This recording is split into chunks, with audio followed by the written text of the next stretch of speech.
کیا کہانی ہے اس 1400 سال پرانے صحابی ٹری کی؟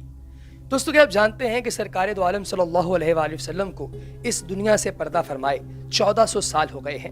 سرکار دو عالم صلی اللہ علیہ وآلہ وسلم کی بے شمار چیزیں جو کہ آپ کے استعمال میں تھیں، جیسے کہ سرکار کی تلوار، آپ کا گھر، آپ کی ذرہ، یہ سب چیزیں ابھی بھی موجود ہیں، اور اس کے ساتھ ہی ساتھ ایک اور چیز موجود ہے جو آج بھی زندہ ہے، اور وہ ہے ایک درخت جسے صحابی درخت کہا جاتا ہے۔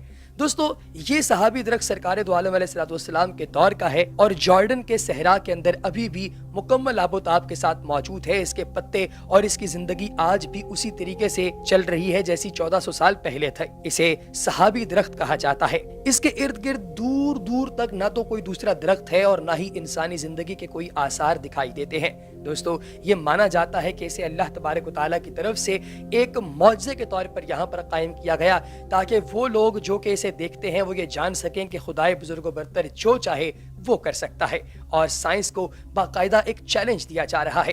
دوستو، یہ مانا جاتا ہے کہ اس درخت کے نیچے سرکار دو عالم علیہ السلام نے ایک دفعہ آرام فرمایا تھا، اور یہ بھی کہا جاتا ہے کہ ایک عیسائی پادری جس کا نام بحیرہ تھا، اس کی سرکار کے ساتھ ملاقات بھی اسی جگہ پر ہوئی تھی۔ تب سرکار دو عالم صلی اللہ علیہ وآلہ وسلم کی عمر 9 سے 11 سال کے درمیان تھی، اور آپ اپنے چچا حضرت ابو طالب کے ساتھ سیریا کی جانب ٹریول کر رہے تھے۔ اس پادری نے جب سرکار دو عالم صلی اللہ علیہ وآلہ وسلم کو دیکھا تو ساتھ ہی اس نے سرکار کے چچا کو یہ کہا کہ اپنے اس بھتیجے کا خیال رکھنا، کیونکہ یہ آخری نبی ہے۔ اس کے اندر وہ ساری علامات اور وہ ساری نشانیاں موجود ہیں جو کہ آخری پیغمبر کے بارے میں فرمائی گئی ہیں۔ اس کے بعد سے سرکار دو عالم صلی اللہ علیہ وآلہ وسلم دوبارہ سے پوری دنیا کے اندر اپنی رحمتیں اور برکتیں پھیلانے لگے۔